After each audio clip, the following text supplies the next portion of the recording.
Apa yang dikhawatirkan oleh suamiku akhirnya menjadi sebuah kenyataan yang harus aku terima dalam hidupku. Aku benar-benar menyesal selama ini aku tidak mendengarkan nasihat dan pesan dari suamiku. Sehingga apa yang dikhawatirkan oleh suamiku benar-benar terjadi dan menjadi kenyataan dalam kehidupanku. Padahal, aku baru saja 2 bulan bekerja sebagai pembantu rumah tangga di kota ini. Akan tetapi, apa yang dikhawatirkan suamiku sudah menimpa diriku. Aku sungguh merasa sangat sedih ketika anak majikanku tegas sekali berbuat seperti itu terhadap diriku. Padahal, aku baru saja 2 bulan bekerja di rumah orang tuanya. Tapi, aku hanya bisa menangis dan menyesali nasibku. Dan juga menyesal kenapa aku tidak mau mendengar pesan dan nasihat dari suamiku. Tak pernah aku sangka juga kalau anak majikanku yang masih begitu muda ternyata sangat tega padaku dan bisa sampai berbuat seperti itu terhadap diriku. Malam itu, genap 2 bulan, aku bekerja pada majikanku. Dan aku pun baru saja menerima pembayaran gajiku di bulan kedua dari majikanku. Memang sorenya sebelum berangkat ke acara undangan pernikahan anak teman kerjanya di luar kota. Majikanku sudah memberitahu kepadaku jika nanti malam uang gajiku akan diserahkan oleh anak majikanku.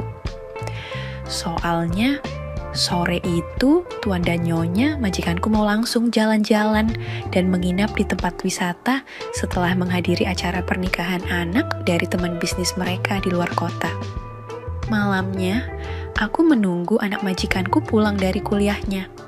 Tapi, sampai jam 10 malam, dia ternyata belum pulang juga. Sehingga, aku putuskan untuk menunggunya sambil nonton televisi di ruang keluarga. Karena saat itu aku capek setelah seharian bekerja di rumah majikanku. Tanpa aku sadari, aku sempat terlelap dan ketiduran di matras lantai yang letaknya di depan televisi. Namun, aku jadi kaget dan terbangun dari tidurku karena anak majikanku. Waktu itu sudah jam 12 malam, anak majikanku membangunkan diriku yang ketiduran di depan televisi. Kata anak majikanku, "Maaf ya, Bik, saya pulang terlalu malam karena tadi ada kegiatan di kampus. Besok saya dan teman-teman BEM di kampus ada kegiatan unjuk rasa soal tabung gas LPG. Makanya kami harus rapat hingga larut malam," jelas anak majikanku. Ku jawab, "Iya Den, gak apa-apa. Maaf juga dan Bibik malah ketiduran barusan." Bibik sengaja gak mengunci pintu karena menunggu Aden pulang. Soalnya Papa dan Mama Aden katanya nggak akan pulang malam ini karena akan menginap di luar kota, jelasku. Dia bilang, "Nggak apa-apa, Bik. Lagian pintunya juga belum dikunci, jadi saya bisa masuk. Tapi lain kali tolong dikunci saja ya, Bik. Sekiranya nggak ada orang di rumah dan Bibik mau istirahat." Malam itu, aku menawari anak majikanku apakah mau dibuatkan teh atau kopi, dan dia malah minta dibuatkan susu saja biar lebih segar, karena katanya capek rapat seharian di kampusnya. Setelah aku membuatkan susu untuknya, anak majikanku malah sudah masuk ke kamarnya di lantai atas, sehingga aku pun mengantarkan ke kamarnya. Saat itu, kulihat anak majikanku baru saja mandi dan hanya pakai kain handuk. Katanya, agak gerah karena seharian belum mandi, gara-gara ada rapat di kampus sampai malam. "Taruh saja di meja susunya, Bik. Terus tutup dulu pintunya, karena saya mau memberikan uang gaji Bibik dari mama saya," kata anak majikanku. Aku tanya, "Kenapa ditutup pintunya, Den? Kan hanya menyerahkan uang gaji Bibik. Kok harus ditutup segala pintunya?" Lalu anak majikanku menjawabku, "Iya, Bik, tutup saja karena saya mau minta tolong sama Bibik." Badan saya pegal semua, Bik. Seharian rapat di kampus sementara besok saya harus ikut dalam kegiatan BEM, katanya. Ku bilang, "Tapi, Den, Bibik gak terbiasa mijatin. Ntar malah badan Aden jadi tambah capek, Den," balasku. Anak majikanku malah tersenyum sambil menarik tanganku. "Gak apa-apa, Bi. Yang penting Bibik bantu saya, walau cuma sebentar saja, Bik, katanya. Aku bimbang sekali waktu itu. Namun, anak majikanku terus saja mendesak aku, sebab katanya badannya pegal semua. Takutnya besok dia nggak bisa bangun pagi dan ikut kegiatan di kampusnya. Akhirnya, aku pun menuruti permintaan anak majikanku di dalam kamarnya. Namun, saat itulah anak majikanku ternyata tegas sekali berbuat seperti itu terhadap diriku. Aku tak menyangka sama sekali kalau akhirnya dia berhasil membuat aku sangat bersedih sampai menangis. Aku hanya bisa meneteskan air mataku di saat anak majikanku mulai membuat hatiku terasa sangat sedih sekali akan perbuatannya yang sudah tegas seperti itu terhadapku. Jujur saja, aku merasa sangat bersedih dan juga merasa sangat bersalah kepada suamiku. Apalagi apa yang dikhawatirkan oleh suami akhirnya menjadi kenyataan dalam kehidupanku. Ketika suamiku berangkat bekerja menjadi TKI ke luar negeri, suamiku memang sudah menasihatiku agar aku bisa bersabar menunggunya di kampung halaman. Sebab suamiku memang harus berangkat mencari nafkah sebagai TKI untuk memperbaiki kondisi ekonomi keluarga kami. Aku dan suamiku sudah 8 tahun menikah dan kami sudah memiliki 2 orang anak yang mulai sekolah SD. Saat itu, biaya kehidupan keluarga kami mulai meningkat. Ada saja kebutuhan yang bertambah di saat kedua anak kami mulai bersekolah. Selain itu, bapak mertuaku pun baru saja meninggal dunia, sehingga ibu mertuaku harus ikut tinggal bersama di rumah kami. Sementara, kondisi di kampungku tak memungkinkan bagi suamiku untuk mencari pekerjaan lain. Selain hanya bisa menjadi tenaga buruh tani yang menggarap sawah dan kebun milik Juragan Bambang, seorang tuan tanah cukup kaya di desa kami. Namun, selama suamiku bekerja pada Juragan Bambang, sikap Juragan lambat laun mulai berubah kepadanya. Diam-diam Juragan yang usianya sudah cukup tua, itu juga seringkali berusaha menggoda diriku setiap kali aku mengantarkan makanan untuk suamiku di sawah. Bukannya aku sombong, tapi memang kata orang aku ini lumayan cantik dan perawakanku juga sangat ideal. Sehingga tidak salah juga jika banyak kaum Adam yang masih berdecak kagum jika bertemu dengan diriku. Kadang aku heran juga, padahal usiaku sudah kepala 3 dan sudah punya 2 anak. Namun, ada saja lelaki yang genit dan usil ingin menggodaku, termasuk Juragan Bambang. Karena hal itu, suamiku akhirnya memutuskan berhenti bekerja pada Juragan Bambang karena suamiku tak ingin aku menjadi bahan godaan sang juragan. Suamiku akhirnya terpaksa menjadi TKI ke luar negeri karena saat itu hanya itulah jalan satu-satunya agar suamiku bisa mencari rezeki untuk menafkahi keluarga kami. Ketika suamiku hendak berangkat, aku sempat meminta izin dari suamiku untuk merantau ke kota. Sebab aku juga ingin mencari pekerjaan demi membantu suamiku yang ingin merubah kondisi ekonomi keluarga kami. Ku bilang pada suamiku, aku nggak mungkin tetap tinggal di kampung di saat suamiku jauh di luar negeri. Sebab aku khawatir Juragan Bambang jadi semakin berulah dan memiliki banyak kesempatan untuk menggoda diriku. Apalagi jika Juragan tahu kalau suamiku sedang pergi jauh menjadi TKI di luar negeri. Akan tetapi, saat itu suamiku melarang aku bekerja ke kota. Dia pun menasihatiku untuk bersabar menunggu dirinya yang akan bekerja selama 3 tahun di luar negeri.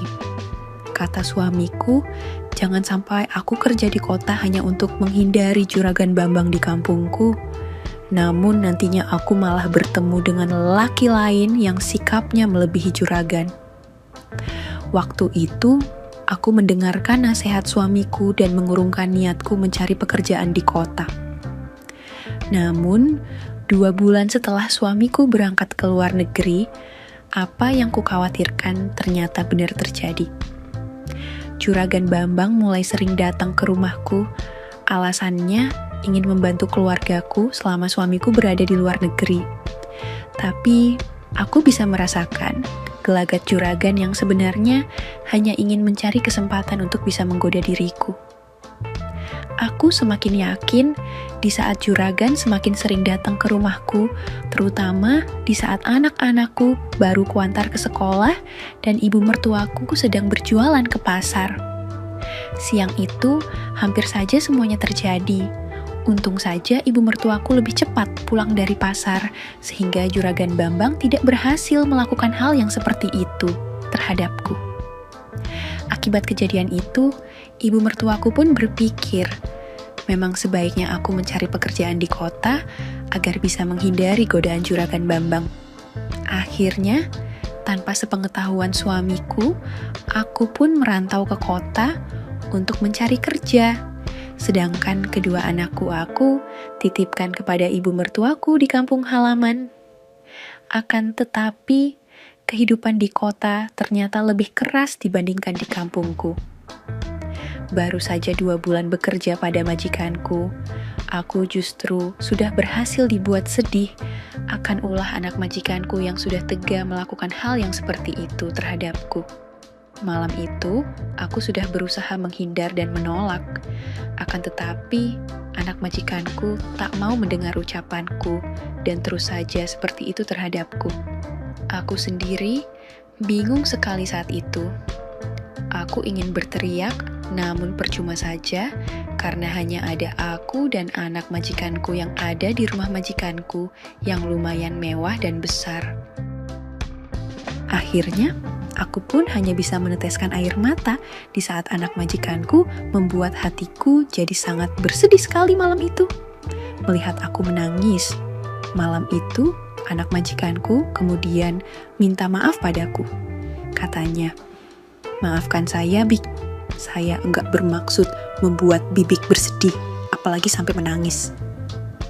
Saya kira Bibik juga menginginkannya, karena Bibik kan sudah lama jauh dari anak dan suami," katanya. Sebenarnya, aku kesal dan ingin memarahi anak majikanku.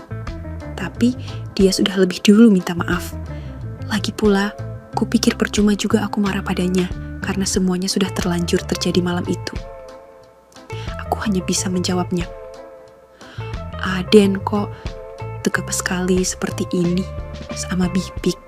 Bibik jadi sedih sekali, Den, dan Bibik merasa bersalah sama suami Bibik yang sedang bekerja di luar negeri," kataku.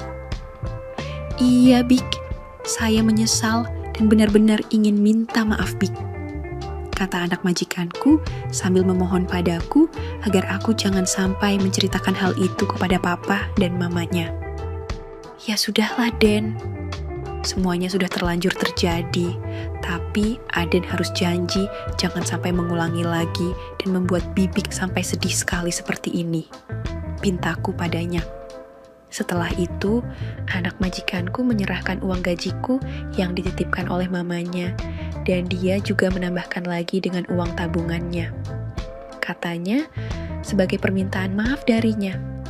Semenjak saat itu, aku jadi merasa canggung bila bertemu dengan anak majikanku, sebab selalu teringat ketika malam itu dia sudah membuatku sangat sedih sekali. Tapi, aku juga gak berani menceritakan masalah itu kepada majikanku, karena aku yakin papa dan mamanya pasti akan berpihak dan membela anaknya. Apalagi anak majikanku itu merupakan anak satu-satunya yang pasti sangat disayangi oleh kedua orang tuanya. Akhirnya, aku pendam sendiri saja masalah itu.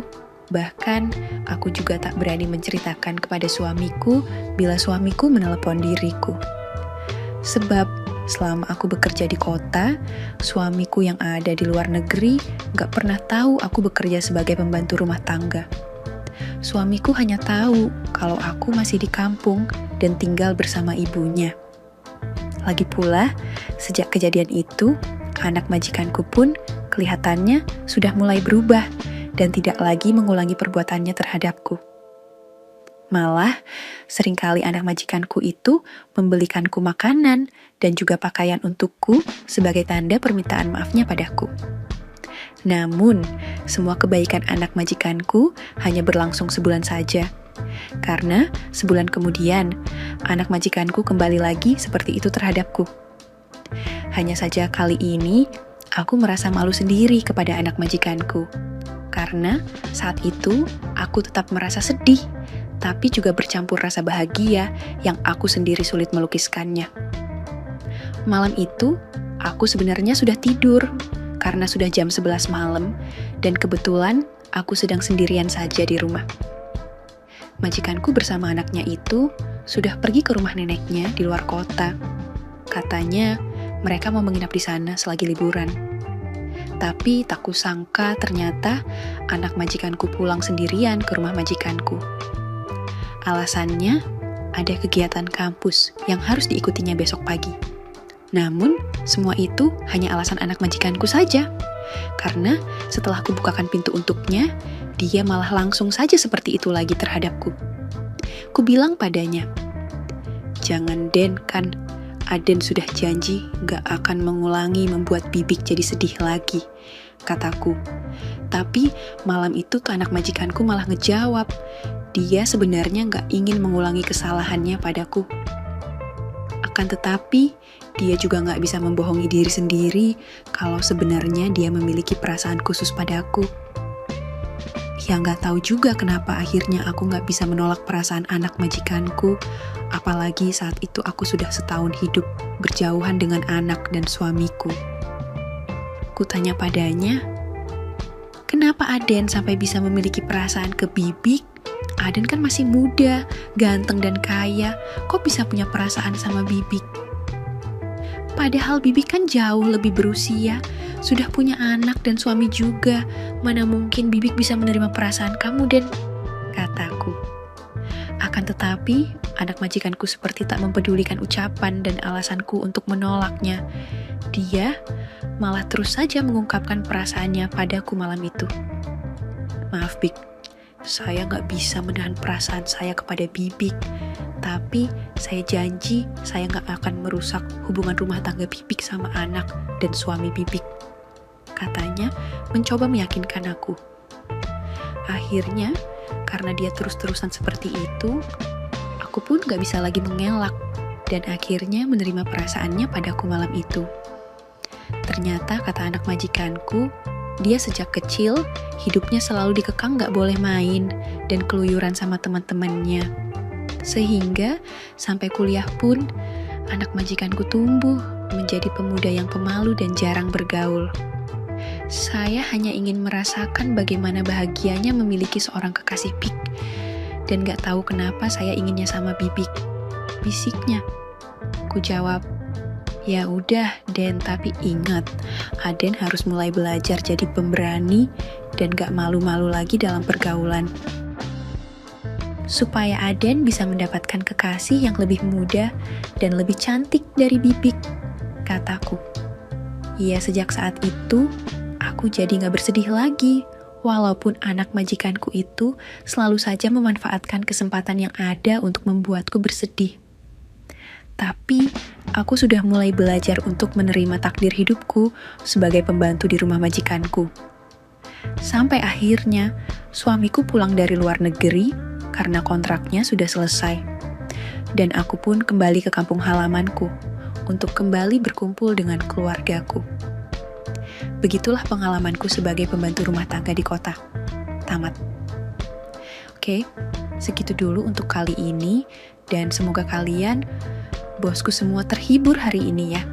Sekali lagi, tidak pernah lupa Mimin ingin mengingatkan bahwa tidak ada maksud untuk merusak moral. Tapi di sini kami selaku admin channel Makyam hanya berbagi pengalaman dari viewer saja yang tentu saja tidak untuk ditiru. Terima kasih sudah mau mendengarkan kisah nyata ini. Ambil baiknya dan buang buruknya dari cerita kisah ini. Semoga hal seperti ini tidak terjadi kepada kita semua, bosku. Dan semoga kita semua dilindungi dari mara bahaya. Amin ya robbal alamin. Terima kasih dan sampai jumpa di cerita selanjutnya. Jangan lupa like, komen, share, dan subscribe. Oh iya, kira-kira kalian semua bosku yang terhormat kepengen kisah-kisah yang seperti apa lagi nih? Tolong berikan komentar-komentar kalian di video ini ya.